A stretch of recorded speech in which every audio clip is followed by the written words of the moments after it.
GNU's priority is to ensure the realization of inclusive growth. He was speaking at the end of the ANC-NEC Lekgotla in Boksburg last night. The three-day Lekgotla, which followed the NEC meeting, was to discuss the party's program of action for the year. Ramaphosa says that economic growth would facilitate the creation of jobs.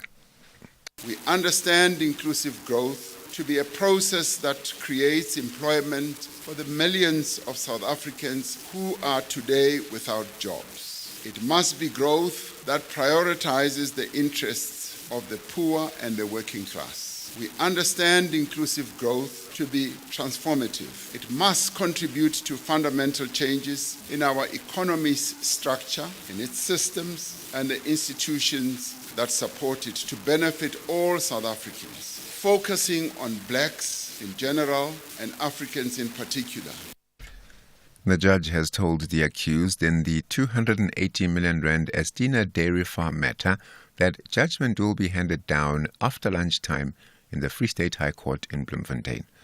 The judgment is on the application to have the matter struck off the roll because of undue delays. The defense has argued that the state has not made a full disclosure of its investigation to the accused. The case emanates from the alleged looting of the Free State Agriculture Department between July 2012 and April 2014. The accused include former and current officials of the department, former department MEC Msebenzi Zwane, some Gupta associates, and some linked companies. And on the international front, Israel has repeated its statement that it intends to kill Yahya Sinwar, who's been named as the new political leader of Hamas in Gaza. Sinwar has taken over from Ismail Haniyeh, who was assassinated in Iran last week. Israel accuses Sinwar of masterminding the October 7th attacks. More from the BBC's Yolande Nell. This appointment is meant as a defiant message to Israel, 10 months into Gaza's deadliest ever war. Yahya Sinwar, who was the local Hamas leader and is now believed to be hiding in the group's underground tunnels, is at the top of Israel's most wanted list. The US Secretary of State Antony Blinken said he had been and remained the primary decider when it came to concluding a ceasefire deal. The Hamas announcement comes amid soaring tensions in the Middle East. For SAFM News, Mudupima Khalemele. Up next is The Full Circle. Here, there, and everywhere. SAFM 106.1 FM in Bombela. The Full Circle with Bridget Masinga, Monday to Friday, 1 to 3 p.m.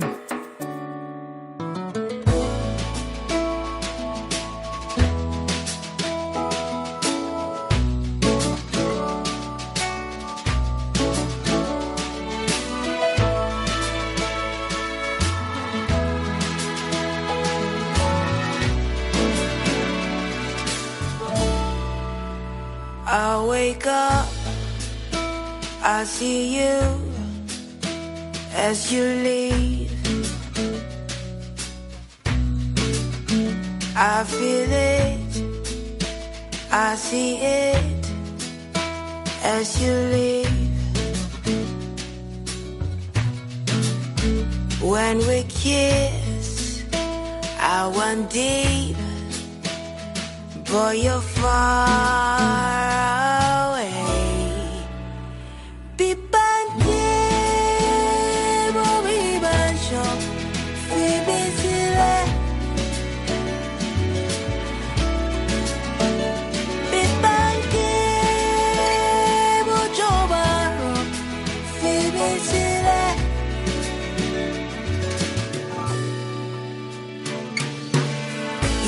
Be my everything, treated me like I was a queen. What spell did it cast on me? Or was it a make-believe? You say, girl, never be afraid of ever, ever loving me. Those words I hung to. Oh God, I was a fool. You became my bad habit. keeping up appearances so you could notice. Even when you suddenly picked the things and left the keys, that's crazy.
SAFM is celebrating its 88th birthday, and what better way to celebrate than with you, our loyal listener. We will be giving away 8,800 to 10 lucky listeners during the month of August.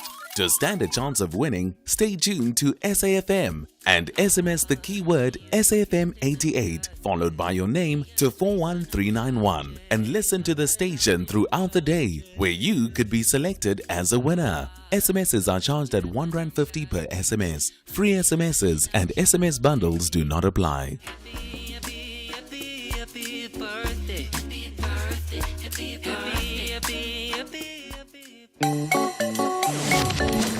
Bridget Masinga on SAFM. So we kicked off the show with Nigerian French artist Asha with that incredible song Bibanke, taken from the deluxe edition of her self-titled album Asha, which came out back in 2008. That is how we say hello to you on this fine Wednesday afternoon. And of course, coming in today with the first order of priority business for us on this particular show is paying tribute to the phenomenal South African actress Mam Kone Chiume, who unfortunately passing on at the age of 72 years old, and finding out the news, of course, through a statement that was shared on her verified Instagram account by her family.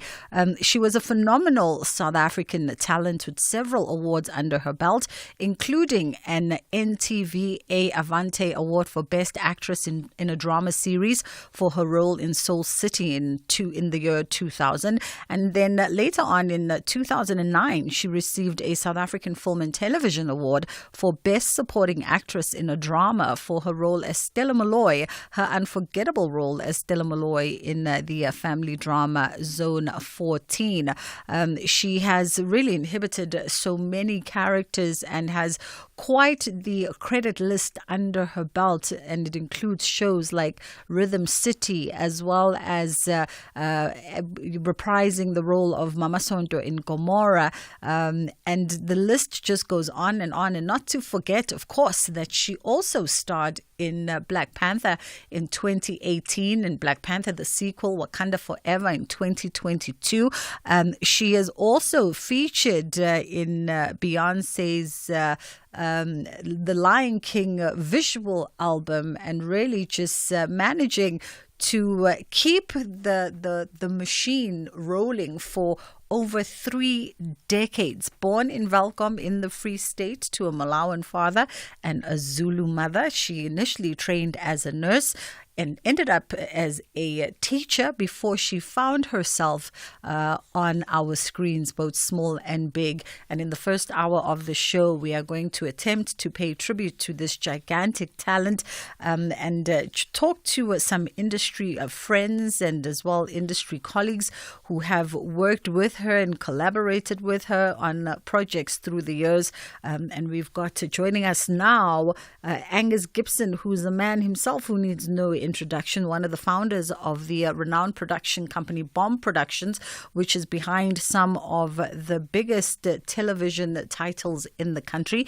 And having worked with Mum Connie Chiume on one or two, if not even more, of the bomb shelter productions that we've seen on our screens. How are you doing this afternoon, Agnes?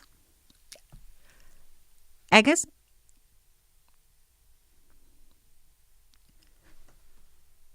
Angus? Professor Anita. Oh, okay. We don't have Angus on the line as yet. My bad. I jumped the scheduling gun. I was looking at my runner for this afternoon, but we're gonna get to the tribute in just a matter of moments. For now, though, Prof. Anita Bosch is joining us. Apologies there, Prof. Anita. And we're talking Women's Month first and foremost, targeting women's health and how that can boost the economy. How are you doing this afternoon, Prof? Hi, good afternoon. I'm well, thank you. Thank you so much for joining us. Apologies for that. I jumped the scheduling gun and went straight to the next item on our agenda. But first, we start here with you today.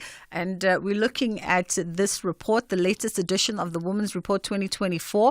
It was launched by Stellenbosch Business School just in time for Women's Day. And the report highlights a crucial link that addresses women's unique health needs at work and how that can significantly boost productivity and economic growth. And of course, I know that you edited the report. Let's start maybe with what was the driving force behind conducting the Women's Report 2024. Thank you for the opportunity. Perhaps just a correction. The Women's Report is about women's health. The statistics that you're quoting is from an additional resource attached to it.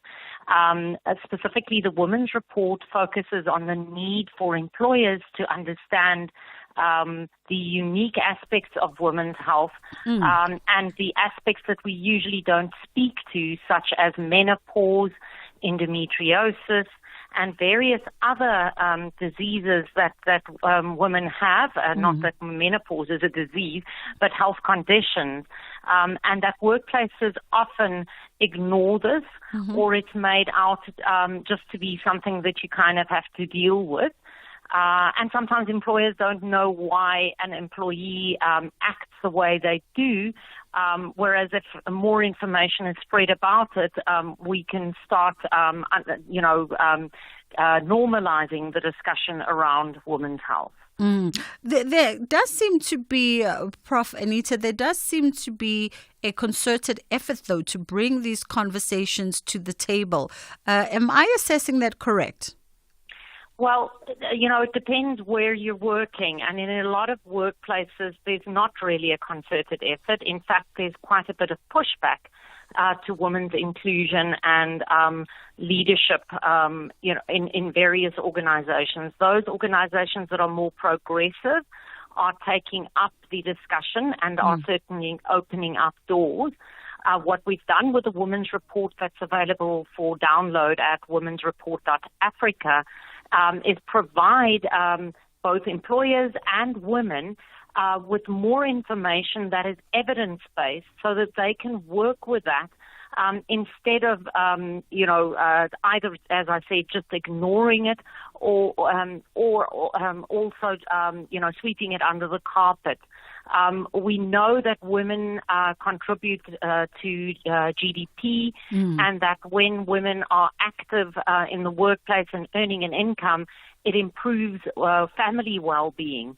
And so it's a really important part of our economy. And if people are not completely productive, because, for instance, they may suffer from PMS or have endometriosis and various other health conditions, then we lose out on their productivity, and that's what we're advocating for women to be better informed so that they can communicate better, and for employers to also start understanding what it is like to be a woman, and therefore accommodating particular aspects of that.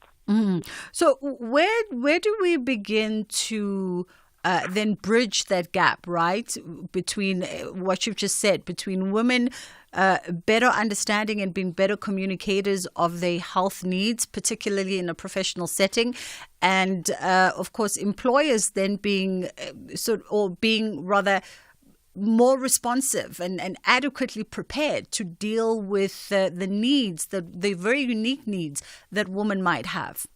I think this is very much a systemic issue, and it starts with the medical fraternity and research that needs to be done.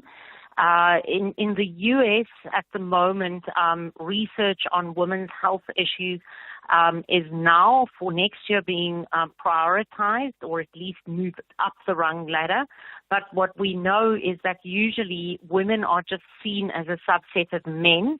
And very often in research, whatever outcomes they find in terms of women's bodily function is literally marked as atypical, meaning it's not the same as a man, and therefore it is atypical.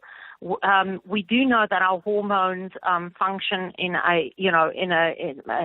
combination in a specific way in a system in our body, and if we don't understand those unique interactions and also interactions with medication, it causes a knock-on effect. So there should be biomedical innovation, the effectiveness of different therapies on women versus men, and a lot of data that's very specific to women and men, and comparative studies, so that we can also help the medical fraternity, the practitioners, to be better educated to deal with women's health. Yeah. Let's take a quick pause here, Dr. Anita, and then we'll come back on the other side and continue our conversation. SABC Sport, the proud broadcaster of the Olympic Games Paris 2024, celebrates Team SA medalists. Alan Hatherley of South Africa, as he steps up to receive the bronze medal at the Paris 2024 Olympic Games. He is the first South African medal in cycling since 1912. Rudolf Lewis won the individual time trial. Congratulations, Alan Hatherley. Your country is proud of you. For the love of the game. Catch the Tastemaster Junior this Tuesday evening at 7 on SABC2. Contestants are taken on a flavor journey and must work in teams to bake a colorful, multi-layered cake inspired by the smooth vibes of a tropical island. Featuring special guest judges Mimi and Holly from Baking with the Rays. That's the Tastemaster Junior, Tuesdays at 7, repeat Wednesdays at 1 and Sundays at 4 p.m. Only on SABC2.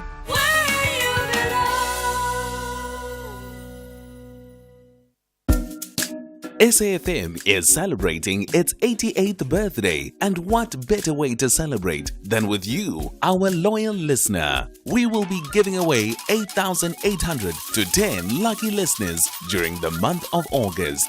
To stand a chance of winning, stay tuned to SAFM and SMS the keyword SAFM88 followed by your name to 41391 and listen to the station throughout the day where you could be selected as a winner. SMSs are charged at R1.50 per SMS. Free SMSs and SMS bundles do not apply.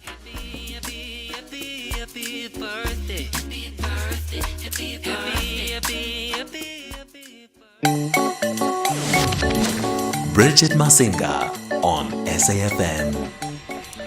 It is the full circle of myself, Bridget Masinga, on SAFM, and we're in conversation with Professor Anita Bosch, who is the editor of the Women's Report, and of course bringing us some of that data as to what were some of the findings regarding targeting women's health and how that can impact the economy and have a more positive impact on the productivity as well of your professional setting. Now, apparently women spend 25% more of their working lives dealing with health challenges than men, but targeted support by employers for women's health needs can improve their productivity and quality of health, and ultimately boosting a company's bottom line and economic growth. Let's talk to that sentiment on how perhaps targeted support for women's health in the workplace can directly impact a company's bottom line. So companies come at the end of the system. It's a massive system. I started explaining that, research is really the starting point. And often research needs are based on previous year's data. But if we're not reporting particular symptoms that everybody just says we'll deal with it, for instance, during menopause, hot flushes that become debilitating, night sweats so that you can't sleep, the aspect that is referred to as brain fog and so forth, and those aspects are not reported, then it doesn't get taken up in larger national systems, and so therefore it seems as though there isn't a problem, and then research is not targeted at that. So the more women start speaking up, explaining what it is that they are experiencing, and also reporting that information to practitioners, and practitioners in turn in their professional bodies report on this, the more we're likely to see movement on women's health. Also, what we see often is that women, because of their care obligations, do childcare, and often when children are sick, women take sick leave because they're trying to take care of a child because perhaps their family responsibility leave has run out. Now that gives, again, a wrong statistic. It seems as though the women themselves are sick, but in fact they're looking after family members. And this places a huge burden on employers because they're paying for that extra care. So within our social systems, we have to consider how we think about childcare, about schooling, and about other services, medical services that can also be given door-to-door, home visits and so forth that can alleviate this burden so that women and mothers don't sit with it the whole time and therefore be seen as unproductive. Doc, do you also think perhaps the missing link here also speaks to the fact that even though women make up, the majority, over 51% of the South African population, men still very much are are on the higher spectrum of the employment scale versus women. And so, articulating and even perhaps understanding and catering for women's health needs is something that is far from the sort of the view of men who are dominant in the professional setting. Well, I don't necessarily think there's a direct correlation between that specifically, other than that those men would earn more. So what we can say then is that because women earn less, they may not be able to, for instance, belong to private medical aid. They may not have access as readily to medical health services. And so that in itself causes a whole spiral of disease. If something is not looked after, like diabetes, because you don't have access. We could in our country make the argument that there are many men that are also in that trap. But what I can say in terms of women's empowerment is as soon as a woman starts earning income, and if she has a child of her own or children of her own, and then also if she lives in a family, perhaps she doesn't have children, but she lives in a family and helps support the family, that family's prospects of a better life improves. Women tend to plow back into families and children, and therefore it's important for us to look after women so that they can be productive, so that they can support families. And that, I think, is the stronger argument. How strong do we want our economy? We want it very strong. How do we get it very strong? By new businesses and people that are very skilled and able and active to be productive. And that's where the key lies to women's health, as you say, more than 50% of the population. Yeah. Prof. Anita Bosch, thank you so much for the time this afternoon. And of course, Prof. is the editor of the 2024 Women's Report by Stellenbosch Business School. It is approaching 1:30. On the other side of 1:30, we pay tribute to South African actress Me Connie Chiume, who passed on. We're going to be touching base with some colleagues as well as industry friends. And then, of course, because it is the Olympics, we're asking you on the other side of 2:00 if you ever took part in any of your school athletics, your school sporting teams, and were you ever any good? And do you think maybe you would have, even with enough dedication, focus, and sacrifice, may have found yourself wearing the Protea uniform, the green and the gold, and representing South Africa in higher stages or not? Madupi Makhalamele is standing by with the headline news. Thank you very much, Sister Bridge, and a very good afternoon. In your headlines at 1:30, the case against Pastor Mboro Paseka Motswaneng and two others has been postponed to the 16th of August in the Palm Ridge Magistrates Court on the east of Joburg.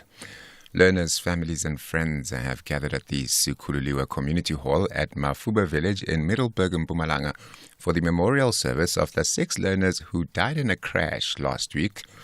And student protesters have taken responsibility for law and order on the streets of the Bangladeshi capital Dhaka after the majority of police officers went on strike. Details of these and other stories at the top of the hour.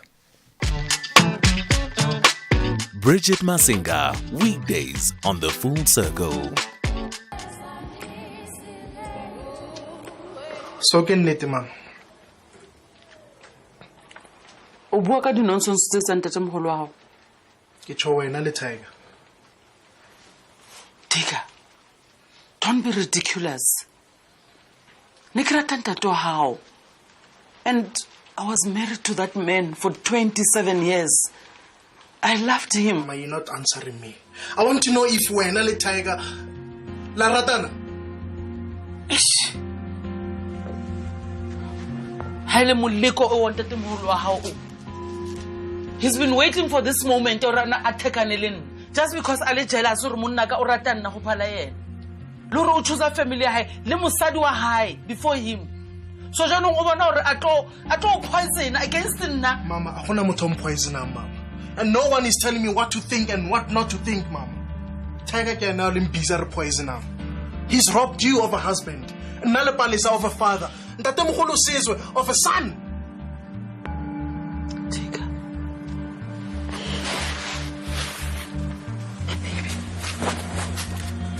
I love you. You know what? You don't know how excited and happy we were nna le papa gago the time re thola gore ke imile wena ra re tlo bitsa mphonyana ya rona.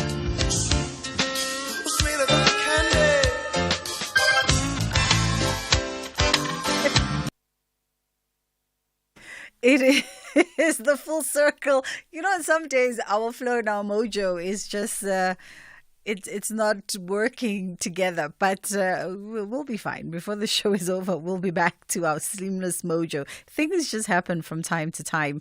But right now, though, we are shifting focus just a little bit and trying to pay tribute to a South African giant, actress Mam Connie Chiume, who passed away at age 72, passing on in hospital as shared via statement through her family. She's had an incredible career in South African film and television spanning over 3 decades, and having starred in shows such as Zone 14, where she starred as Stella, who was the spicy and manipulative neighbor. And then, of course, she also starred in shows like Rhythm City, as well as Gomorrah in recent years. But she's also had quite the international career, starring in Black Panther in 2018 and Black Panther Wakanda Forever in 2022, and also featuring in Beyonce's Disney musical film that's based on The Lion King. She's gone on to receive many accolades, including the South African Film and Television Award, the SAFTA for Best Supporting Actress in a Drama for her role as Stella Malloy in the family drama Zone 14. And of course, also walking away with the NTVA Avante Award for Best Actress in a Drama Series for her role in Soul City in 2000. Yeah, in 2000. She's had a very long career, and one of the longest roles that she has ever had the honor of starring in was in her role as Mamukete in Rhythm City, where she had that role from 2007 all the way through until 2016. And so we thought that clip that you just heard is a clip from Zone 14, where she is confronted by her son because she's having a salacious relationship with the character Tiger. And so we thought that it would be cool to catch up with Ubab Owen Sijeke, who was playing the role of Tiger alongside Mam Connie Chiume on Zone 14. And I guess, when we remember fallen talents, Bab Owen, we remember them in all their glory and all their light. And that clip that we just played coming into this tribute was of a very spicy, a very spicy mother, a non-conventional mother in that role, some might even say. Tell us a little bit about the experience of acting alongside Mam Connie in Zone 14. And perhaps I should start by saying, I hope you are doing well today. Yes. Yeah. Time has moved on, and we find ourselves now, vacillating between ourselves and to depart to this world. It's very shocking when you hear of closely associated, artists that have passed on. I've known Connie for donkey years. Yes, we've met, we were still young, and I remember, having to go with her at one stage, because there's one part that you never mentioned, or maybe you did not know about. She was also a dancer, because she was one of the dancers of the Ipitombi, what you call that, toured around the world, all over. She's been in musicals, and she's a musician. She's a giant in such a way that you ask yourself, you see, when people say she's passed on. But then, because I'm at this age now, I also ask myself, oh my God, so this is it. It means maybe I have arrived, at the end of a teeter. But what an awe-inspiring actress that was, who could sing, who could dance, and who could act. Absolutely. How many of them can you find? You only find them internationally, those kinds of people that are, commanding in their positions, in three different dimensions, like just what I've just mentioned. Yes. They refer to that kind of talent as the triple threat. And from what you were telling us, Mum Connie was definitely the triple threat.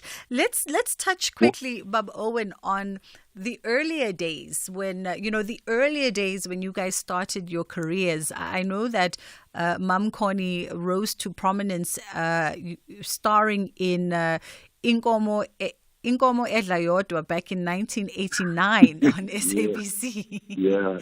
Were you around for those earlier years? Were you already in each other's circles at that time? We've known each other, like I was mentioning, that, we met at auditions. We've known each other from dancing and doing all sorts of things and singing.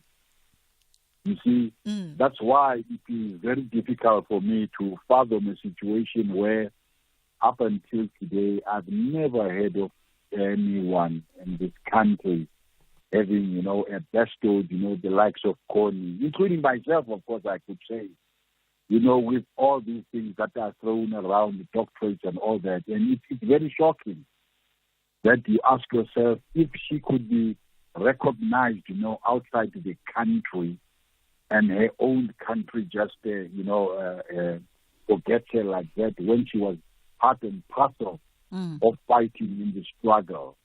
You see, to have the government that we have today, it's actually shocking, to hear that, there is nothing coming from us, and there is nothing that our government is saying, or maybe just a mention of the accolades that people have actually played in putting them where they are. But unfortunately, my heart goes out to the fact that, okay, we came with nothing.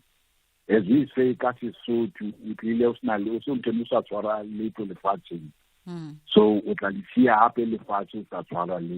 yeah.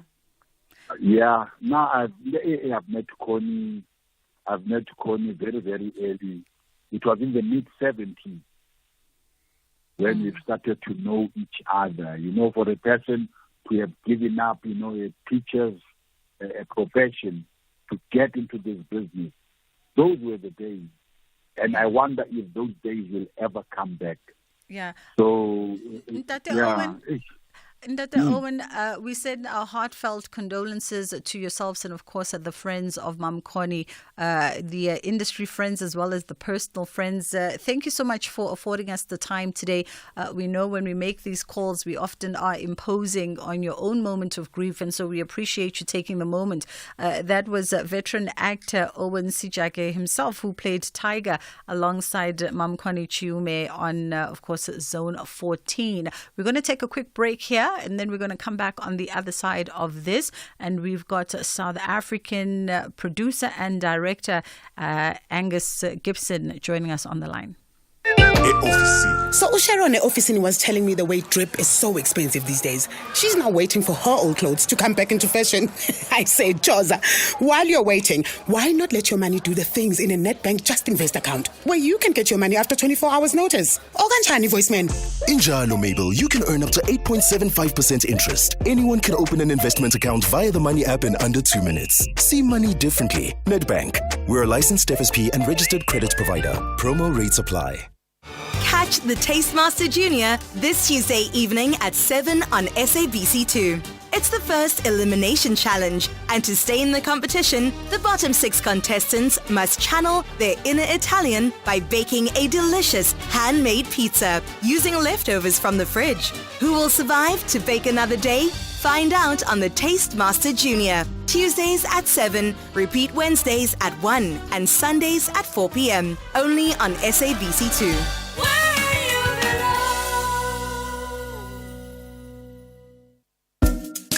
SAFM is celebrating its 88th birthday, and what better way to celebrate than with you, our loyal listener? We will be giving away 8,800 to 10 lucky listeners during the month of August.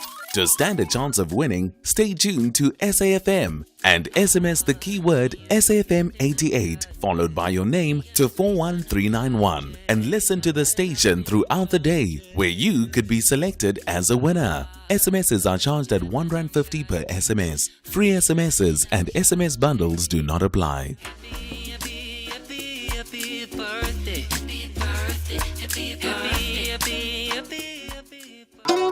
The Full Circle with Bridget Masinga. As we continue to try and honor the life of this incredibly talented actor, Mom Connie Chiume, who passed away at age 72, we're catching up now with the director, producer, Angus Gibson, who's one of the founders of the giant production house, Bomb Shelter Productions, behind some of South Africa's best-known TV dramas, the likes of Yizo Yizo, Zone 14, Isibaya Ayeye, and so the list goes on. And Agnes, you had the pleasure of writing the role of Stella for Zone 14 for Mom Connie Chiume. Good afternoon to you. Hi. Sorry to be talking to you on such a sad occasion.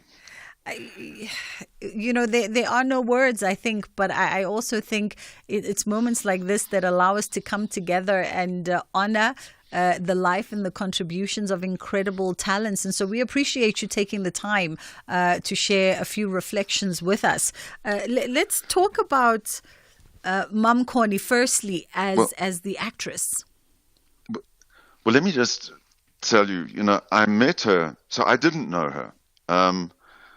I was, after the first season of Yizo Yizo, I was asked to direct 4 episodes of Soul City. Mm-hmm.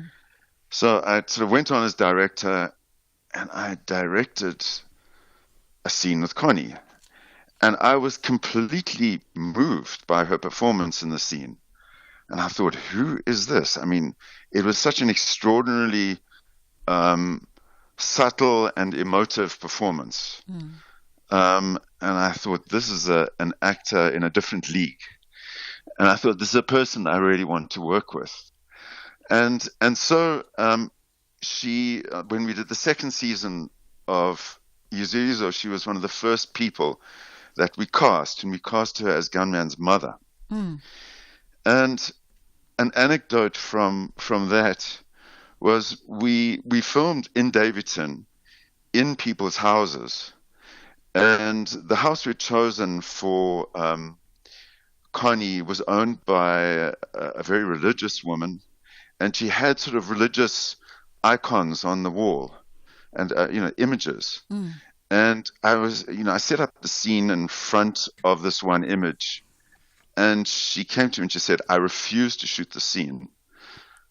So I said, Connie, what's the problem? And she said, I will not shoot a scene in front of that image. So I thought, I wonder what this is about. So I went and looked closely at the image, and it was a kind of one of those religious depictions of heaven and hell. Mm-hmm. And I looked closely, and the devil was black. Mm-hmm. And she said, I will not act in front of an image of a black devil. It was this tiny little figure. And I said, Connie, you're absolutely right. And we took the picture off the wall. But it gave me immediately a sense of her as a person beyond the incredible actress that she was. Mm-hmm. So, she was incredible on Yizo Yizo. And then, of course, we thought, well, we want her on Zone 14. And she was in the first season of Zone 14, and Zone 14 was a series very close to our hearts. Mm. And there were many scenes that we loved, but without doubt, one of the top all-time scenes for me was, in fact, a scene between her and Owen. And she, of course, they were enemies. They lived on different sides of the pitch.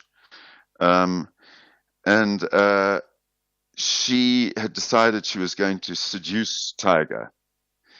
And she walked across the soccer pitch to his house wearing a raincoat and nothing else. And she sat down on the couch opposite him. And there was a scene that played between them that is, there was nothing that, the family could not watch. But I have never watched a more erotic scene between two people. And both of them, there was such chemistry between Owen and Connie. It was such a privilege to watch it. And it's a scene that we often, return to, because it was so extraordinary. Yeah. And so she was an actor of extraordinary range and ability. And then we lost her, which we were incredibly sad because the SABC were indecisive about doing another season of Zone, and Rhythm City appeared, and she came to me and she said she'd been offered this role in Rhythm City, and I said, it's a sure thing, you should do it. Yeah. And so we lost her. And she was on Rhythm City in that role from 2007 until 2016. As we wrap it up, of course, with you this afternoon, Angus, because I know that you're also on set. What was it about Mom Connie that endeared her so much to viewers? Because everybody loved her, no matter how antagonizing or provocative or, whatever the role was that she inhibited. She was just loved by people. Look, I think she's a consummate actress. I think she stands apart. It was completely apparent to me the very first time that I worked with her. And I think you empathize with her, whether she is playing a seductress, a saint, or a devil. She sucks you in. And that was extraordinary. And she does it in a really subtle way. It's not like, she didn't come from that sort of, the theatrical school. She sort of had an extraordinary presence on film, on television. I think set her apart. We have to leave it there for this afternoon, but we appreciate you taking the time to reflect back on the life and the career of an incredible actress that was, of course, a renowned South African director and producer, co-founder of Bomb Production, Angus Gibson. It's just gone 10 to 2 o'clock. On the other side of this, we continue with the second hour of the show. But first, Kids Corner. SABC Sport, the proud broadcaster of the Olympic Games Paris 2024, celebrates Team SA medalists. The Olympic medalist, Tatiana Smith, representing South Africa. Tears of joy will certainly flow for Tatiana Smith. Smith, silver. I think this one is much different than any of my races. I'm so fortunate to get a medal. For the love of the game.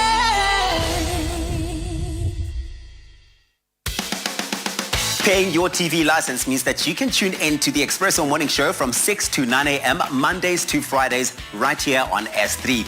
Enjoy our entertainment, recipes, and important current affairs and updates.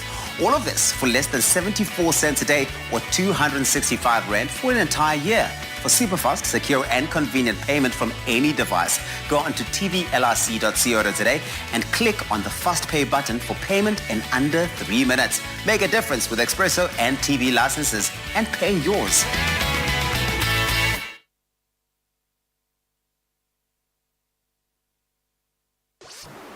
This program is brought to you by SABC Education, enriching minds, enriching lives.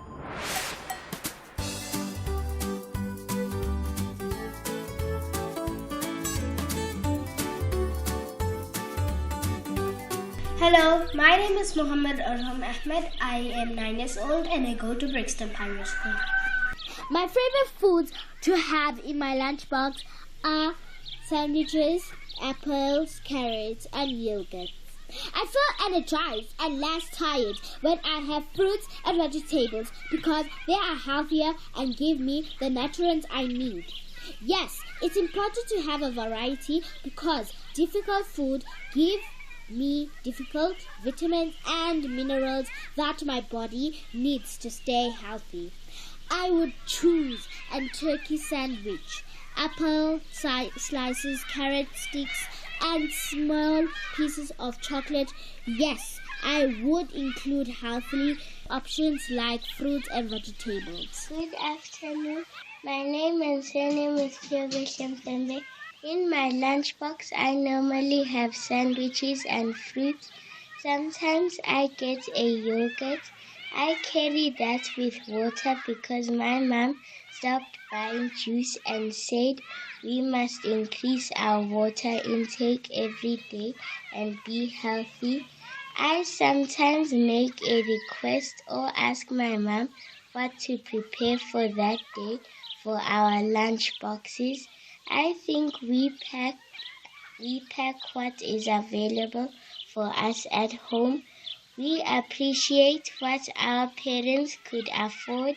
Sometimes we have a lot of nice things, but also we have our peanut butter sandwiches with an apple and water. No, I normally finish all my food in the lunchbox. I don't take it back at home. What I do is I have 2 slices first break and have an apple second break, and lastly I have a last slice after school in the waiting area to make sure children eat all their food at school and do not come home with a full lunchbox. They need to be taught about the value of food and what our bodies need per day to function better, like how we learned in grade 3. They need to also know that food gives energy and it helps with concentrating during all the hard work we do at school. That is what my mom always says. My name is Lorraine Moyo. What I normally have in my lunchbox is usually a peanut butter sandwich, chips, pizza, a cheese sandwich. Sometimes my parents choose my lunch for me, and sometimes I pack my own lunch and my mom will tell me what to put in my lunchbox. Good day, my name is Monet Angel. The favorite foods that I like to have in my lunchbox are burger and fries or South African food. How I feel when I have fruits and vegetables in my lunchbox is that I feel like I can just finish all of it, but sometimes I feel like I don't really have an appetite for fruits and vegetables because I might be used to eating food that don't include vegetables or fruits in them. Yes, I do think it's important to have a variety of different foods in our lunch boxes because it also makes us gain energy while we're at school. Like if you didn't have breakfast and you eat things that contain energy at break, you can have a lot of energy than you had at the start of the day. If I could choose what I would put in my lunchbox every day, I think on Mondays, Tuesdays, and Wednesdays I would have healthy food, and then on a Thursday and Friday is where I would have things that contain fries or things that are not really healthy and snacks. Yes, I would also include healthy options. Thank you and have a lovely day. I'm Mushfiqa Talib. Yes, I do carry a lunchbox to school. I don't really have a preferred lunch for school. I usually just take leftover food or pastries from the night before, or I make a sandwich in the morning.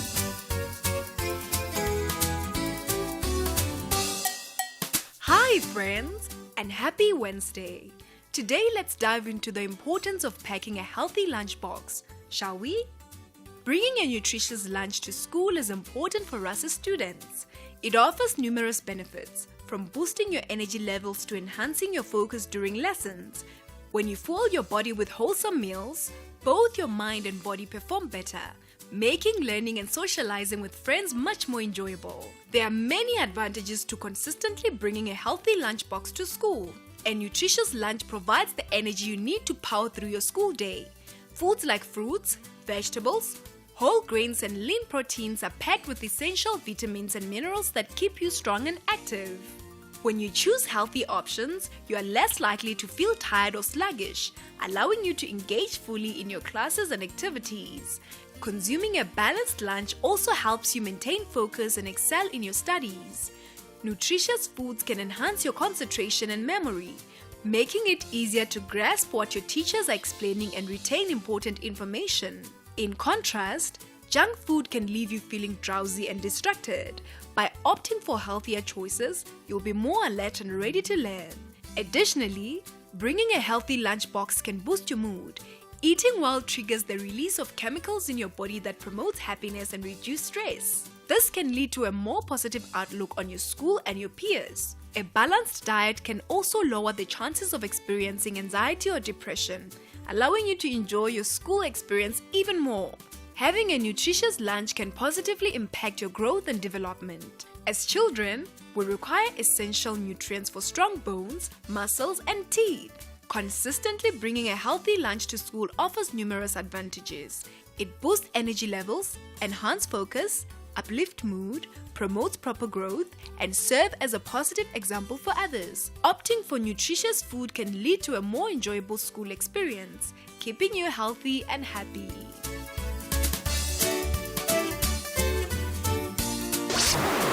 This program was brought to you by SABC Education. Enriching minds, enriching lives. Outsurance will go out of their way to try and save you money on your car insurance. If they can't, ask for 500 Rand. SMS out to 30754. Now that's good news.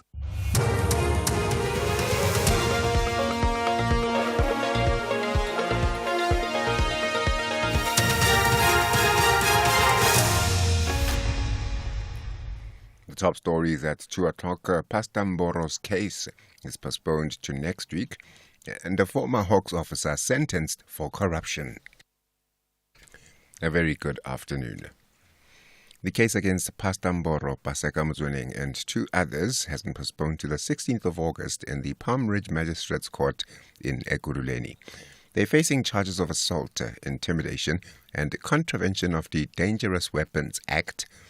This relates to a video circulating on social media showing Pastor Mboro and 2 others violently threatening teachers and learners at Matsiliso Primary in Katlehong, east of Joburg, with weapons. The 2 other suspects are expected to appear separately in the same court after 2 o'clock this afternoon. These angry Katlehong residents say there is no room for Pastor Mboro and his congregants in their community. Mboro is a false prophet. How can he do such things? We don't want Mboro in Katlehong. Mboro must fall. He traumatized the teacher and the community at large. Family and friends have gathered at the Sikhululiwe Community Hall at Mafube Village in Middleburg, Mpumalanga for the memorial service of the 6 learners who died in a crash. The learners died in a collision between a scholar transport bus and a train last week. The crash happened on the R104 between Arno and Wonderfontein on Wednesday when the bus, which was carrying 30 learners, collided with the train. Community members are also present at the venue to show their support to the bereaved families.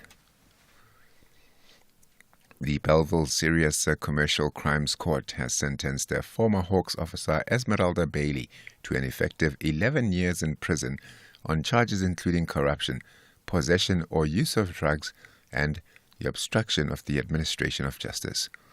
The Hawks say the accused was arrested in 2011 during an intelligence-driven operation where she tried to sell police uniform and ammunition. Spokesperson Zinzihani says during a search and seizure operation, exhibits and case dockets were found in her apartment. Bailey was sentenced as follows. Count 1, corruption, sentenced to 11 years imprisonment. Count 3, possession or use of drugs, sentenced to 6 months imprisonment, wholly suspended for 4 years. Count 4, 6, 7, 8, obstructing the administration of justice, sentenced to 2 years imprisonment. Count 9, negligent loss of firearm, sentenced to 36 months imprisonment. All the sentences are to run concurrently. Effectively, Bailey will serve 11 years direct imprisonment. Economic development in the rural parts of the country, like the Eastern Cape, through astronomy, was highlighted on the second day of the Global Astronomers Conference held in Cape Town. The 2-week event has come to Africa for the first time. The National Organizing Committee's Kevin Govender says that rural areas have a strong sky life compared to the urban areas due to a lack of light pollution. He says the aim is to attract astronomy tourists to the rural areas.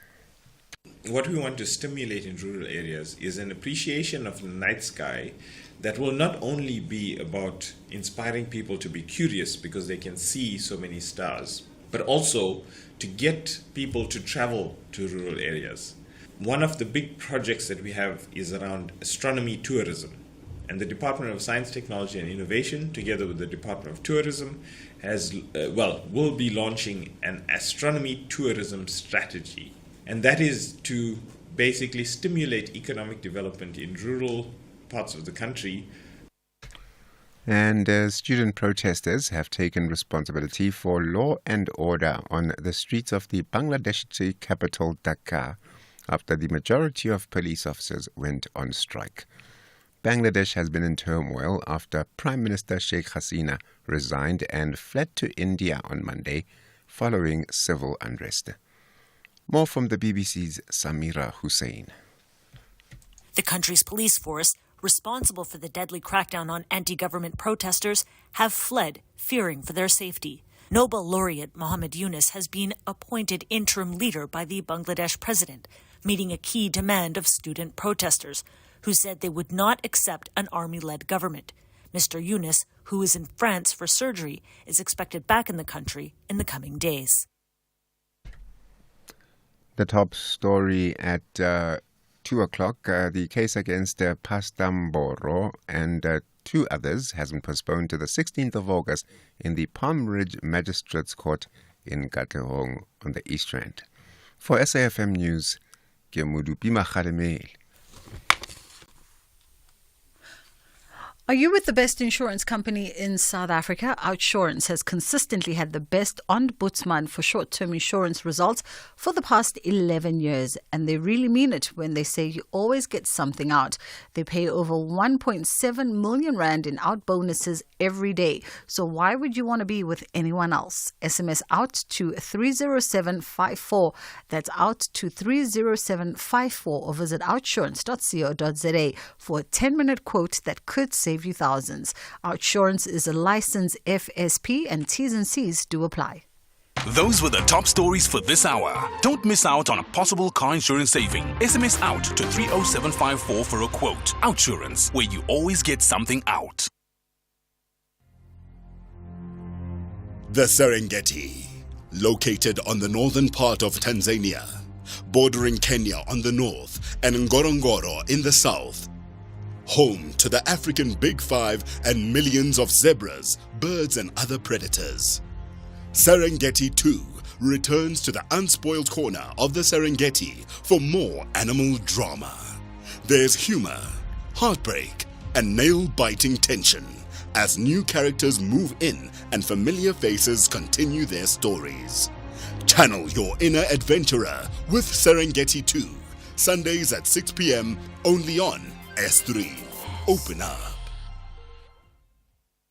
Hi, my name is Kamogelo and I'm a lifesaver. Through a chance encounter with the DKMS Africa team at a nearby mall, I decided to register to become a stem cell donor and potentially give someone else a second chance at life. Every life is precious, and after I was made aware that I could give someone else a second chance at life, all it took to register was 3 swabs. A quick and easy process. You too could be a potential lifesaver in the making. Register to become a stem cell donor at dkmsafrica.org. SA Schools football comes alive on the 9th and 10th of August 2024 at Sarah Park, Wits University for the SA Schools National Championship from 9 a.m. daily. The best under 15 boys and girls representing their province's school teams will battle it out to try and be selected into the under 15 schools national team. Bring your family and camp chairs to support your provincial under 15 team. If you're not in Gauteng, catch the games on SABC Sport on DTT Channel 4 and SABC Plus. For more details, visit safa.net. SABC Sport. For the love of the game. The Full Circle with Bridget Masinga. Monday to Friday, 1 to 3 p.m.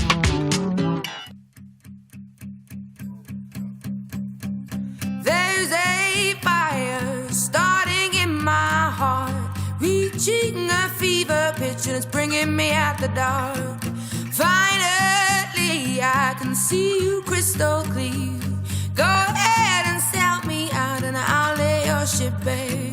See, I'll leave with every piece of you. Don't underestimate the things that I will do. There's a fire starting in my heart, reaching a fever pitch, and it's bringing me out the dark. The scars of your love remind me of us. They keep me thinking that we almost had it all.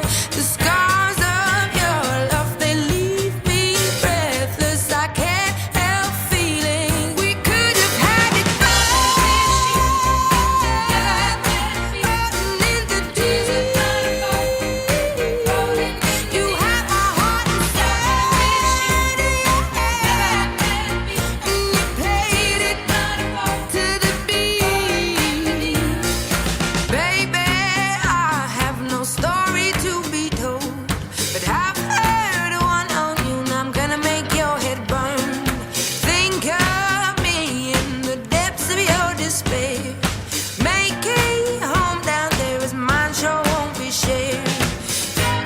the scars of your love remind me of us. They keep me thinking that we almost had it all.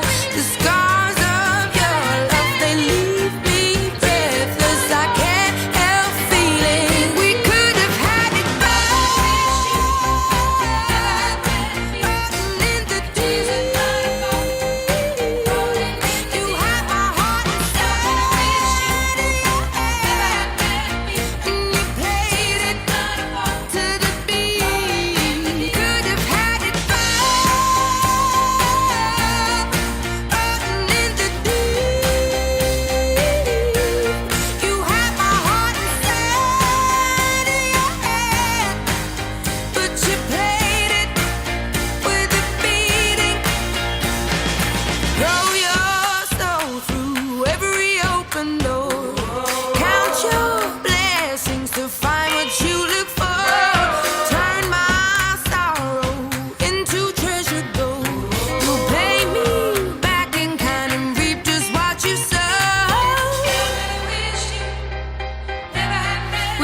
have had it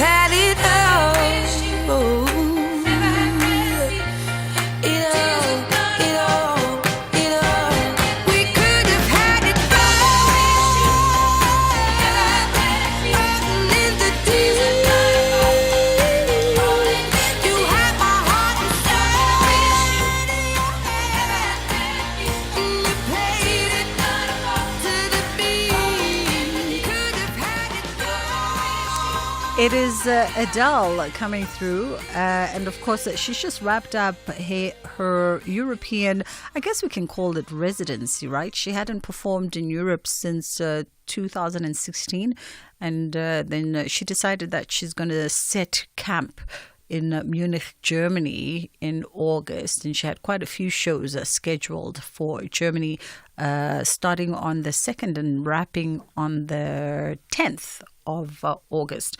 And from what we see on social media, it's been quite the show to go to. I think this will then conclude her world tour because she had her residency in Las Vegas that was running, straddling between last year and this year. And then, of course, now wrapping things up in Munich. And what I love about the likes of Adele is that she speaks to musicians of...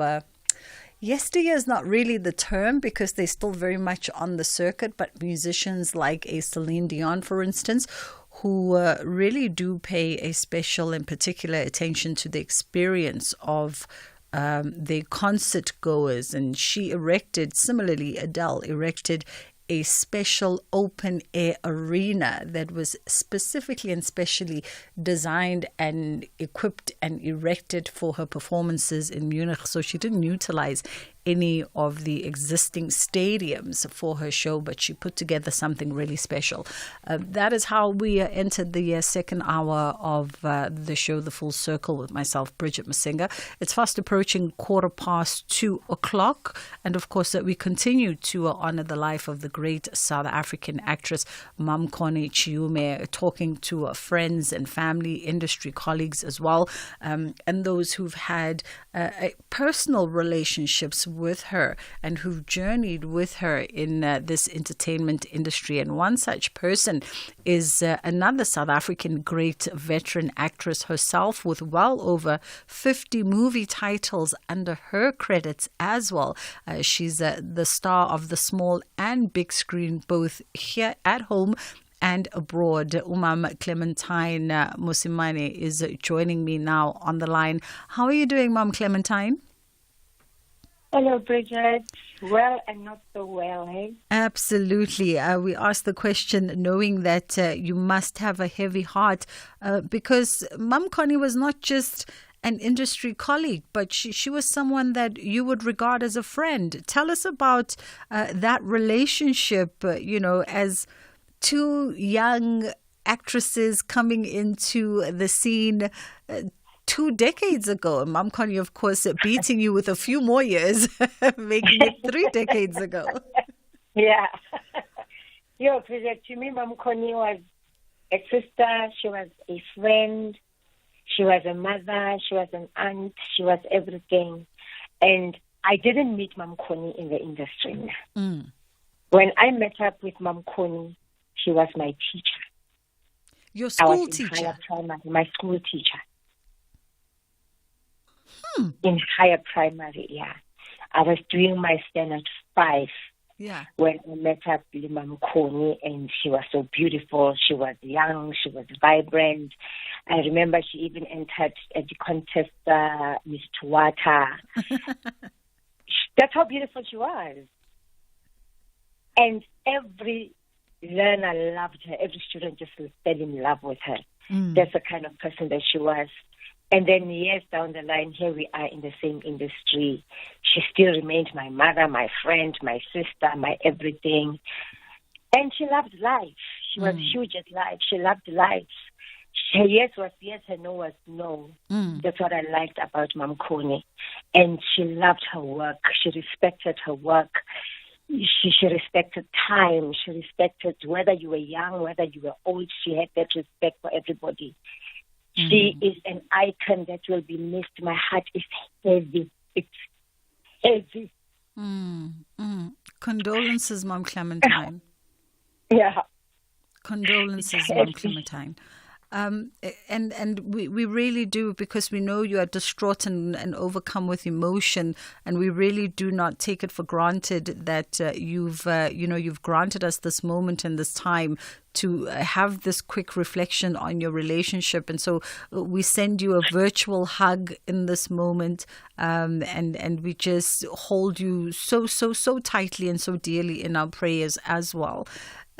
Let's talk about maybe on the lighter notes. Let's talk about that experience when you were in grade 5, or as you called it, senior primary. And Mamkhoni was your teacher then. The youth of today will call it grade 7. And Mamkhoni was your teacher then. And the difference between her as your teacher, firstly, what subject did she teach? Or back then it was jack of all trades? She was jack of all trades. You know, at that time we had teachers who were jacks of all trades. Do I have one teaching mathematics and English? She was teaching me South Sotho, and I think at some point she was teaching me geography. Mm-hmm. Yeah. Okay. And she was, you say she was, everybody loved her as a teacher. Was she more like a teacher who resonated with her students because of maybe being a little bit youthful herself? And but was she still the disciplinarian nonetheless, even in that role? And then how different when you then meet her later on as an actor, and now you guys are almost peer on peer. How different were those two experiences? The difference was that when she was in school, some of the students were about her age, because we had older people who were with us in class. And I happened to be one of those younger people, the youngest maybe in class. Yeah. And she was this young girl who was teaching, wearing her mini skirts. Bona, she was there happening, but very stern, very strict. As I say, her yes was yes, her no was yes. She had a time to laugh. She had a time to, to talk to students. We would talk to her about anything. She would advise. And then here I come. She's in the industry. How? What's wrong? This is Mom Connie to me. Oh, Mama, what are you doing here, my teacher? And and yeah, the relationship continued from being my school teacher to being my friend, to being my sister, to being my mother. And she was a family friend also, because my mother was a journalist. She got to know Osconi very well. And she was that kind of a person. She was open. You could talk to Osconi about anything and everything. Yeah. Yeah. Irrespective of age, irrespective of who you are. And what was that experience for you guys as two young, vibrant, talented Black actresses in the 80s? The landscape was different to what it is now, and I wonder what was the experience from that lens, and the camaraderie also, I'm sure, that came with being part of that school and having shared that experience together. I was proud that here is somebody who was my teacher, once my teacher, and here we are in the same industry. She would reiterate the same and say, I'm so proud of you. You are my student. I never thought that one day I would share a stage with you or would be in the same industry. And we are proud of each other. We would communicate about the challenges of the industry, how to continue fighting the battles that you are fighting in the industry, telling us where they come from during the time of, apartheid. That, hey, don't see us there. We must remember it. Lunchtime when it came, we had to stand at the back of the queue, because they would say to us, crew first. But it was not about crew first. It was about the color of your skin. Yeah. Yeah, and those are the kind of things that they would educate us about, that you must know who you are in the industry. Do not ever forget who you are. Remember, Abita continua. Absolutely. Mom Clementine, let's wrap it here for today. But if you could maybe just leave us with a sentiment, just a sentiment on the life of Mom Connie. Mom Connie loved life. I will forever remember her smile. Forever. I will forever remember her smile. She loved to dance. We thank you so much for the time today and for having the strength to reflect back and honor this incredible life with us. That was, of course, a veteran actress in her own right, Mom Clementine Mosimane, joining us now. It's just gone 20 past 2 o'clock. Let's take a quick pause and then we'll come back and get into Maiden SA. SABC Sport, the proud broadcaster of the Olympic Games Paris 2024, celebrates Team SA medalists. Alan Hatherley of South Africa, as he steps up to receive the bronze medal at the Paris 2024 Olympic Games. He is the first South African medal in cycling since 1912. Rudolph Lewis won the individual time trial. Congratulations, Alan Hatherley. Your country is proud of you. For the love of the game. Babina Noko returns to the battlefield with a great strategy to display a melody of victory. But the citizens are shaking their heads. Eric Tinkler's boys are confident that they will land successfully in the last four. This is the MTN 8 quarter-final. Wafa Wafa. Catch Sekhukhune United FC and Cape Town City FC on Saturday, 10 August at 2:30 p.m. Live on SABC 1 and SABC radio stations. Also available on SABC Plus and SABCSport.com. Hashtag We Love It Here. Proudly brought to you by SABC Sport. For the love of the game. SAFM is celebrating its 88th birthday, and what better way to celebrate than with you, our loyal listener. We will be giving away 8,800 to 10 lucky listeners during the month of August. To stand a chance of winning, stay tuned to SAFM and SMS the keyword SAFM88 followed by your name to 41391 and listen to the station throughout the day where you could be selected as a winner. SMSs are charged at R1.50 per SMS. Free SMSs and SMS bundles do not apply.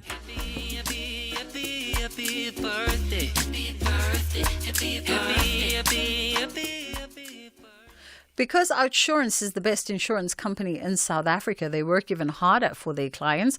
Outsurance has consistently had the best ombudsman for short-term insurance results for the past 11 years, and Outsurance pays out over 1.7 million in out bonuses every day to their clients. So why would you want to be with anyone else? SMS out to 30754, that's out to 30754, or visit outsurance.co.za for a 10-minute quote that could save you thousands. Outsurance is a licensed FSP and T's and C's do apply. Made in SA with Bridget Masinga. As we get into Made in SA now, catching up with my guest, Nindya. Is it Nindya? Nindya Bakhtuwar, who is the co-founder of multiple entities alongside her business partner. And we're going to be talking all about the incredible things that they do in their multidisciplinary studios. How are you doing, Nindya? You good? Yes, how are you doing? I'm great. Thank you. Do I have the pronunciation sort of kind of correct? You have it perfect. Oh, lovely. Thank you so much for the time. Let's talk about, your work in the ceramics, and you've got actually quite a few entities that are focused within the creative sector, and all three of them focusing on ceramic art?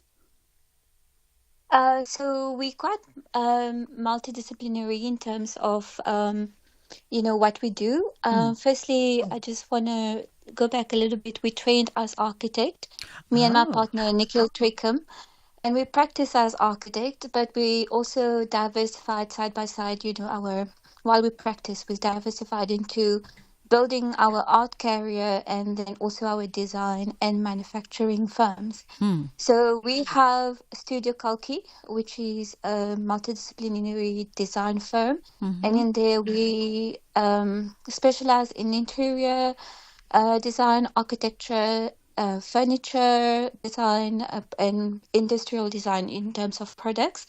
And then we have Kalki Ceramics, which is a ceramic manufacturing business where we manufacture ceramic surfaces, so tiles and relief tiles and stuff, which now feeds into Studio Kalki.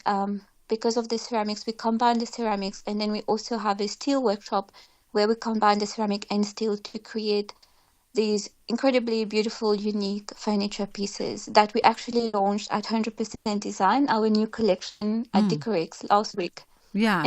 I mean, Nindya, you guys are essentially, when it comes to home design, home textiles and home fabrications, and of course, you guys pretty much, from what I gather, offer a 160 or 180 solution for any sort of design problem within the household.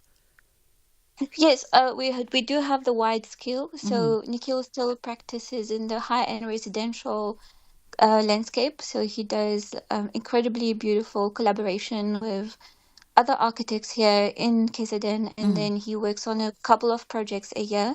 And then in there, we obviously can incorporate our furniture pieces, we can do some shop fittings, Yeah. and then there's also the artwork that we do and the objects that we make. And as we're talking, it's just clicking in my head now that, in fact, you are the design duo that I had the distinct pleasure of chatting to, I think, a year and a bit ago, when you guys were part of the Nando's hot young designers.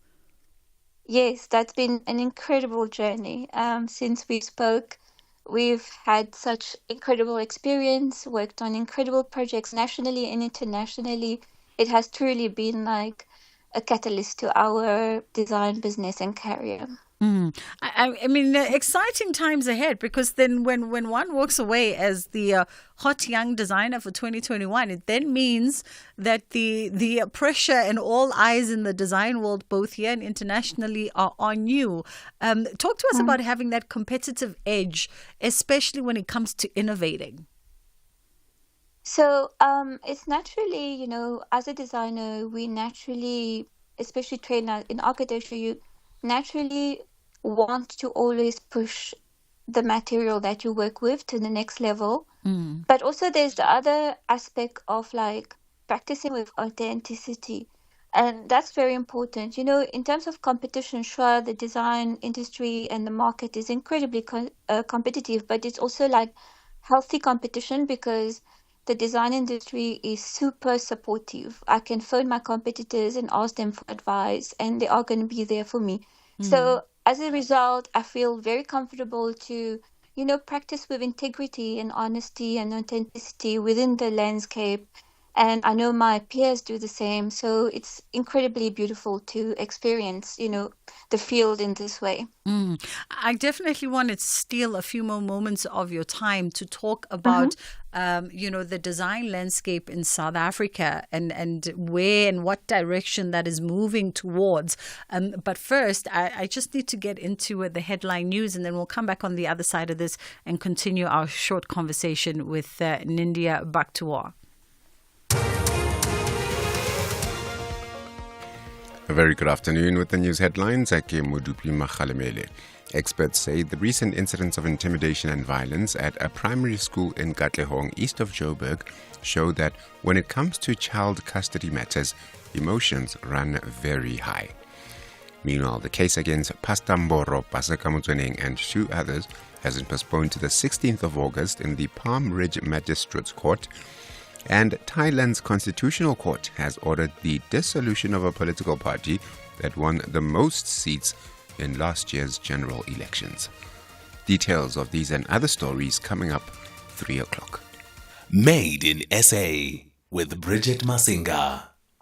We are in conversation with qualified architect and multidisciplinary creative Nindia Bakhtuar is joining us all the way from KZN, and they've really had incredible showings and been part of Latitudes Art Fair with a lovely collaboration there as well. And additionally, Nindia herself was shortlisted amongst 12 of her contemporaries for the Anne Award 2023, which falls under the Latitudes banner.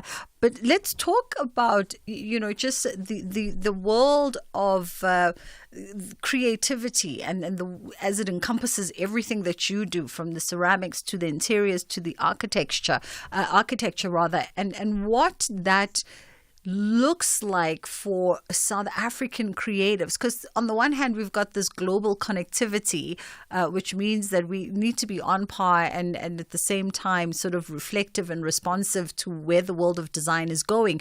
But we also have our own very distinct and unique voice as South African creatives. And how are the two sort of managing to move together in fluidity while carving out a very specific spot in a specific space for South African creatives like yourself? So I would say that South Africa as a country is incredibly rich in terms of like experience, culture, it is such a beautiful place. I didn't grow up in South Africa. I moved here when I was 18. I grew up in Mauritius. So I got to discover the landscape with a very fresh eye. And the more I get to learn about South Africa, the more I fall in love. And, last week I was around all the leading designers at Decorex, and we were chatting about, our responsibility as designers, leading designers, and that it is a very clear message that everything, that our work that we make here on this land is on an international level. And designers who are working on international projects don't hesitate to specify work from South Africa because they know it is on the level, and it's just very beautiful that we have such a strong voice and such a strong presence in the art and the design industry currently internationally. And all the fairs that you go to, whether it's an art fair or a design fair, there's a very strong South African presence there. And we have, like, many of the designers locally are winning international awards. So yeah, it speaks for itself, and whether it's the music, actually the music is even like next level, what the music industry has done on an international level. South African music is just so inspiring for us designers and artists to actually just lead the way, Let's also touch on the hot topic and the buzzword in design lately is sustainability. And just a few days ago, we were having a conversation on the back of course, Decorex around how does sustainable design translate into a sustainable design business, which I think is probably, from my assessment, probably part and parcel of the businesses that you are building. So sustainability is quite a broad word, and it comes like, I always look at it in terms of my contribution, with the environment, with the community, in the design world, with my peers, because sure, there's the sustainable aspect, our responsibility towards the environment, which is very important. And it comes in phases, and as your company grows, you are more able to make meaningful contribution and review how you manufacture. And often if you are working with a sustainable product material to start with, like I know peers of mine who work with cork, and they recycle cork, and they make incredibly beautiful furniture using cork, and I think that's incredibly beautiful. And also there's the sustainability that we're looking at a broader community. How do you create a community that's actually sustainable from the inside and that uses sustainable practices? So it's all like a work in progress, and I feel like there's no one picture that fits the whole world. Everybody has to adapt and make, with the right principle, design what's suitable for their companies, in what they are doing to operate in a sustainable manner. And just as we wrap it up, Nindya, you guys are involved in a multitude of things. On the one hand, you've got Kalki Ceramics, Studio Kalki, Nindya Ceramics, and Leather Studio, while still focusing also on the architectural side of the business. Do you think that sort of creatives should be thinking along that line of how do they become more diverse in their offerings in order for them to cast wider nets, even though while still being bespoke, but you open yourself up to sort of wider consumers and a wider clientele by leaning more into various talents? Well, I've always thought of design to be universal, like your expression, your creative expression is sort of universal, whether you are making a meal or the way you curate your house. And it's the same when you are practicing, in whichever field you are. It is very important to like always push the limit of like where does your design, expression start and end. So that's why I've always like thought about, sure, I can work with ceramic in a certain way. What is the next way of working with it? And I feel like in this kind of economy, I feel like it's very important to diversify. I mean, we've been through like a big knock with COVID and all of that. And if I wasn't so diverse as a designer, like I think my company would have suffered a lot. And the diversification is more like to go back. It's more like of a sustainable approach in terms of like, how do I make sure that my design empire keeps on growing and also becomes more and more accessible, because my work is accessible to a high-end collector, also accessible to the person who's renovating their bathroom, and all of a sudden they can have my work in their house. So it's very interesting for me to be able to operate on those many levels. It doesn't come easy. It's incredibly difficult to navigate all the ship, especially navigate the art and the design industry at the same time. But at the end of the day, it's very rewarding when I see my work being loved by somebody. Yeah, I definitely think that yourself and, of course, Nicole are onto something there with, while simultaneously growing your empire on the one hand, but also being conscious about being accessible, to clients and consumers on various levels. And we see a lot now with high-end designers, who've been around. We see it with fashion, particularly design houses that have been around for decades, now sort of trying to find ways to tap in to various markets. And I think it in part, it's about answering that question: how does the business become sustainable? Because only so many people can afford a higher end service or a higher end luxury good. Yeah, absolutely. Yeah.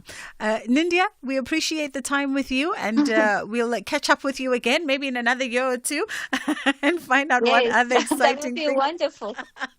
Let's make this a regular appointment. That was Nindya Baktua, and of course, you can find them on social media. They are on Instagram if you want to see all the incredible work that they've done over the years alongside her design partner, Nicole Treecam. You can either look up Nindya Baktua's handle, or you can find Nindya Ceramics on IG. It's 22 at 2 o'clock. We're going to come back on the other side of this, and we're going to touch base with some of your reflections on Mam Connie Chume. And of course, we did ask you earlier on in the show around athletics, whether or not, because we're in the spirit of the Olympics are currently underway in Paris, and we are getting into the Olympics. We are right there with John Gereke now with our levels of excitement. And we were asking you if you ever participated in anything sports inclined at school, whether it was athletics, if you were part of the sports houses. In my era, every school had 4 sports houses: the green house, the red house, the blue house, the yellow house. Or were you just adverse to sports and it wasn't really? I was forced by my teachers, but it wasn't really my thing. I was forced, and wherever I could make up an excuse to sit it out, I definitely took the excuse.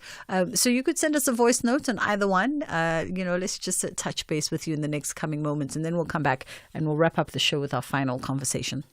The world's best cooking show is finally here. MasterChef South Africa Season 5. You'll meet 20 talented home cooks from around Mzansi, noma uphumaphi, and no matter your favorite dish. See if the chefs can handle the heat in the kitchen in a race to be crowned MasterChef South Africa. Every Saturday, 7:30 p.m. only on S3 Channel 193.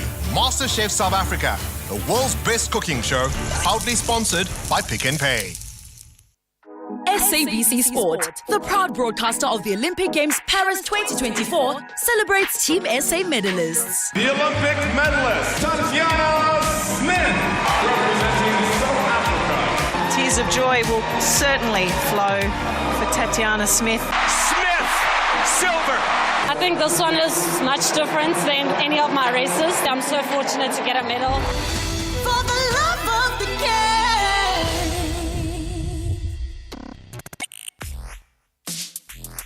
Let's have the conversation. WhatsApp voice notes on 0614 104 107. All right, coolies. All right, cool. I don't know if I'm not allowed to say this, but we were shooting a pilot for a cooking show that was meant to be on Mzansi Magic. So I'm not sure if I'm allowed to say that, or what should I say, a cooking show. Just advise me on that. But yeah, I worked with her on a possible cooking show that was meant to happen with her. So it was a pilot. Hi, SAFM family. Man, my most memorable role that Mam Connie Chume has played is definitely as the wife of Ustumo on Scooty's Nice. She was absolutely amazing. That was the first introduction of her. And listen, till this day, Nyaiboni Rhythm City, I can see all the other roles she played, but Stumo's wife for me was definitely the most memorable one.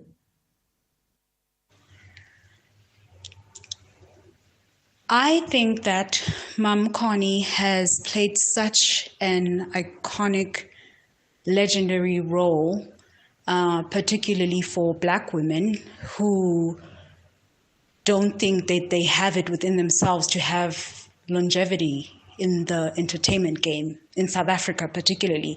And not only in South Africa, because she played internationally as well. She was such an icon, such a beautiful soul. And I hope that her soul rests in eternal peace.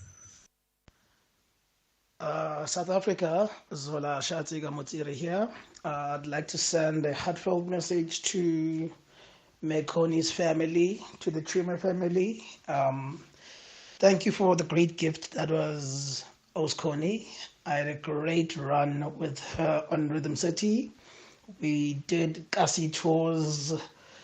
We went from buses to planes. We traveled the whole of South Africa. I mean, she has been the beacon of what we've become in the industry. And she was starting to do more acting workshops in Free State and Bloem. You know, she was ready for the next person to win.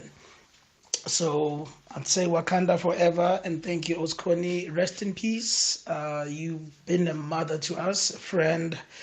R.I.P. Oskoni. Nothing but love for you. Till we meet again. As a legendary icon in the acting industry, a person who was always able to adapt to each and every role that she played, and she would give it her all. I will remember the words of wisdom that she will say when she is given a chance to be interviewed. I remember when she was doing an interview with there's a new show called The Black Label something. They were talking about indigenous language and how to preserve them. You know, the words that she said in that podcast, they left me thinking that as Black people and as Africans, we really need to always be proud of who we are and take pride on the languages and the culture that we possess. So I will always remember her as the legendary icon who was proud of the Blackness and the Africanness and who was taking her craft very seriously.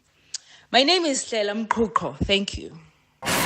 Arts, culture, and robust conversations with Bridget Masinga. So we thought we'll just stick to your voice notes paying tribute to Mam Connie Chuma, and then we'll double back to the more casual conversation around the Olympics and your participation in your school sports tomorrow.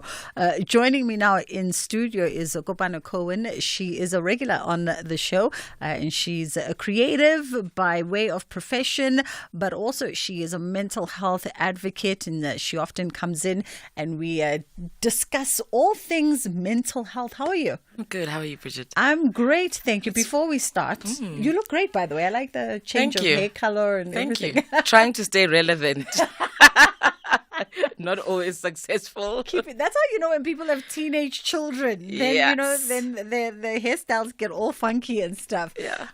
Just your reflections of Mam Connie, you know, as an industry giant and the great actress that she is. She was so important to the industry, and in terms of just embodying the sort of, you know, African woman and, you know, this Mbokodo idea, which I don't always agree with, but she was one of that generation of strong people who were pioneers in the industry, really, you know. But I mean, I always think about her in Black Panther and in that scene in the room where they're all asking, you know, Michael B. Jordan, who are you? And he's obviously given this most ridiculous Xhosa thing. And she just gave such gravitas to the room because her being present gave authenticity to even the people that weren't really sure about the language. So being present in the scene gave it, gravitas, and it made it real for me. And I mean, I'm a huge fan of that franchise, obviously. But I mean, yeah, it's sad. I'm feeling quite sad that she's moved on to the next plane of life, or passed on.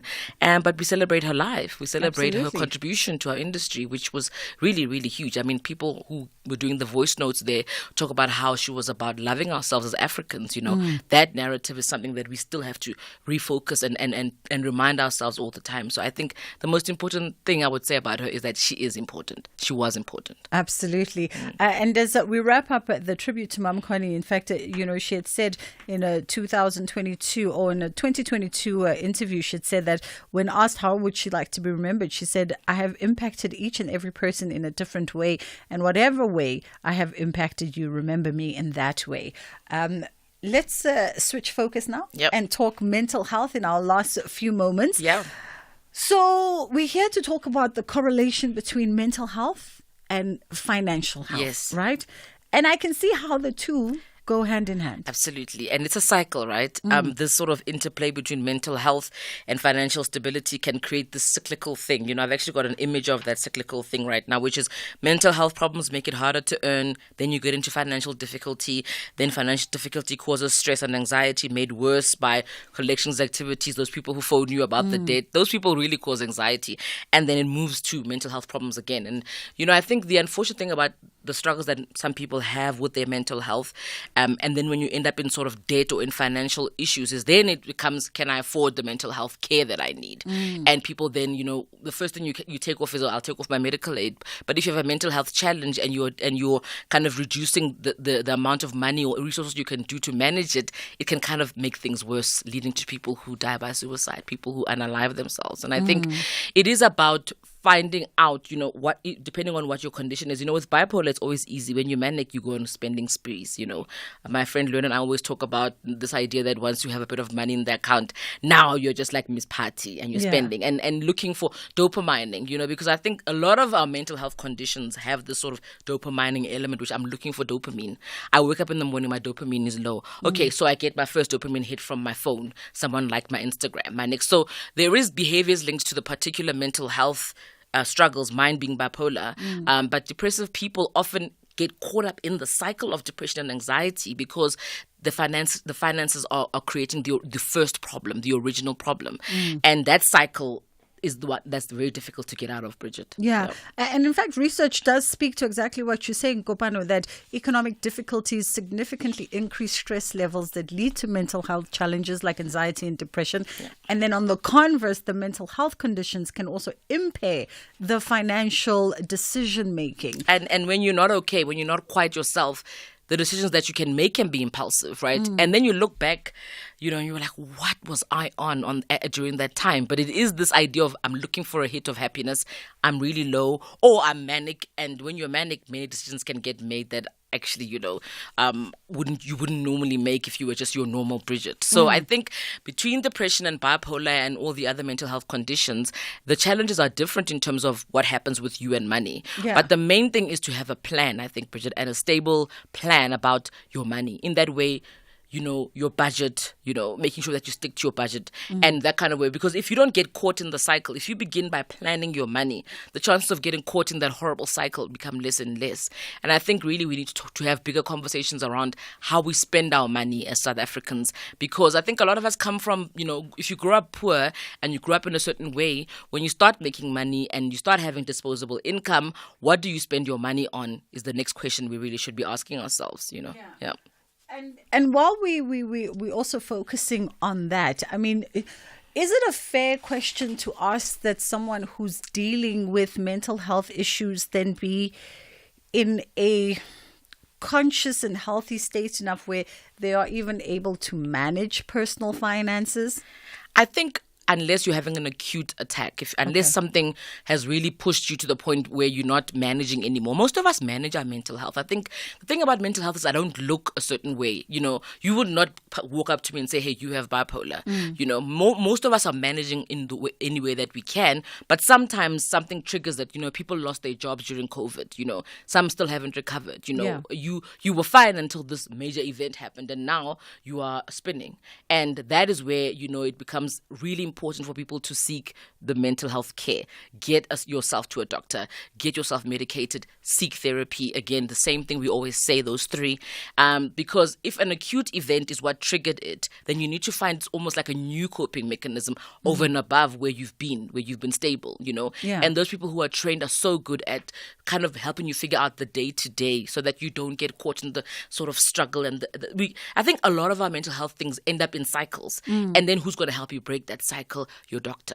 And that's really, really important, I think. Now, Kubano, when we talk about sort of finding the tools, right, the coping mechanism and the tools, because that speaks to strategies as well, right? In order to solve the problem, since we're having this conversation about the connection of financial health and well-being to mental health, in order to solve the problem that's creating the problem, you also have to maybe recognize that you can't do it alone. Absolutely, you can't do it alone. Right? You can't do it alone. I tell people all the time that I have someone who is my mental health sister, my bipolar sister, and because we've been in this thing together for so long, I will use certain phrases and say certain things and she'll know.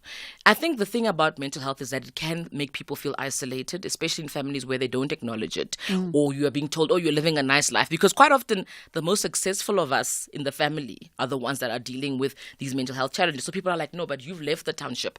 You live this life, and people kind of disregard your sort of journey with it because you're doing fine. From outwardly, you look fine, right? I would say to everybody, pair yourself with somebody who, whether it's your spouse or a friend, who can kind of say to you, I think right now things are looking a bit off for you, who you can have frank conversations with, because I think if it's someone that you trust, you can have that chat. You know, some people are afraid to go and see a doctor and declare that I'm feeling low, because when they hear the word depression, it's like a dirty word. And when you say to your family, I have depression, it's like a dirty word. So I always say to people, please have a partner next to you. They don't have to have the same condition as you, but have somebody really who can say to you, I think there's a red flag here, because quite often you can't see it. You know, mania is you know, you're looking back at mania. Your friend is like, girl, no limits party last week, and you, while you were in it, could not see. It's retrospective. A lot of these symptoms and things that happen can only be seen in hindsight, and that's why in real time having a support system of people who you really can be open with is so important to me. You know, not everyone can afford a psychiatrist at 3,000-4,000 rand a session. Not everyone can afford a psychologist. This stuff is so expensive, and I think access to mental health care is a big problem. It's a crisis, you know. But if you have somebody at least who you can be honest with about it, it really, I think, is a good starting point. And I've seen it work so many times with so many friends.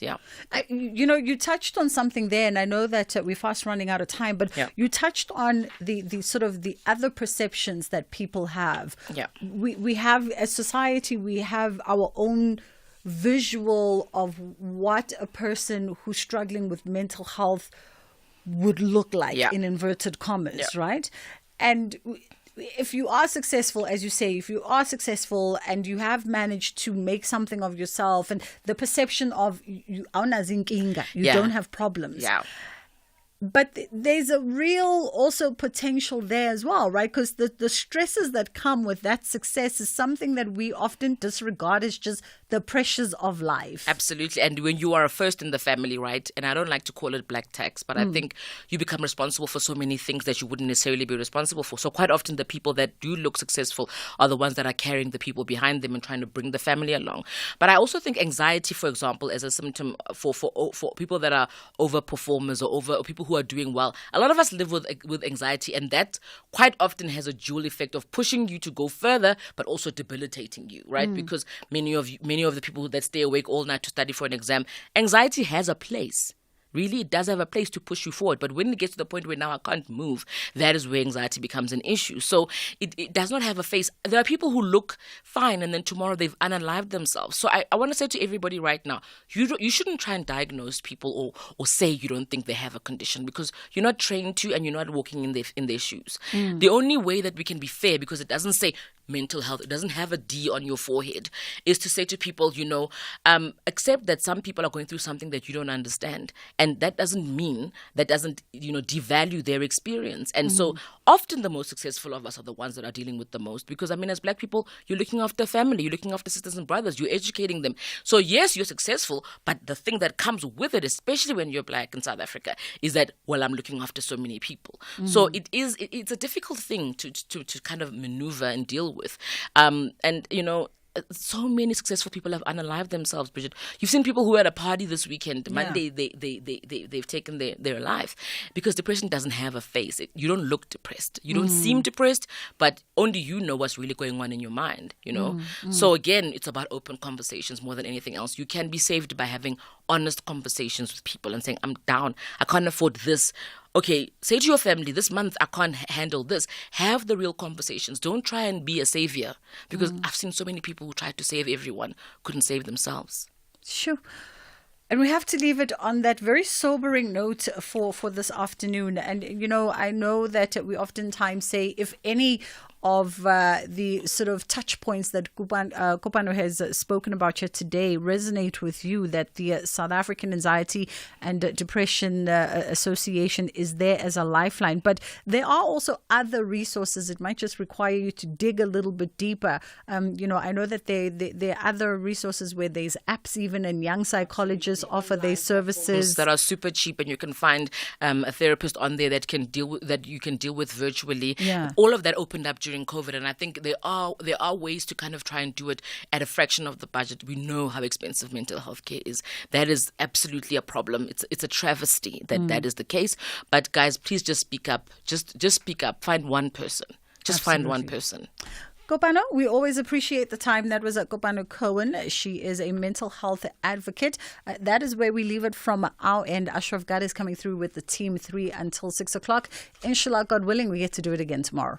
From 1936 to the future, from Ekaya, Ekasi, to Jozi and Urkan to the world, from dance and poetry to stages filled with our hopes and dreams, from SABC radio stations to cross-border triumphs, from drama, comedy and heart-pounding sport to raise our flag, from culture and spirit to the streets where talent is grown, from generation to generations and the shows that kept us entertained. So, what are you waiting for? Kumbule Kaya. SABC has always been home to our joy, stories, and Msanti's magic. Come home to SABC Plus, still home to the best of who we are. SA Schools football comes alive on the 9th and 10th of August 2024 at Sarawak Park, Wits University for the SA Schools National Championship from 9 a.m. daily. The best under 15 boys and girls representing their province's school teams will battle it out to try and be selected into the under 15 schools national team. Bring your family and camp chairs to support your provincial under 15 team. If you're not in Gauteng, catch the games on SABC Sport on DTT Channel 4 and SABC Plus. For more details, visit safa.net. SABC Sport. For the love of the game.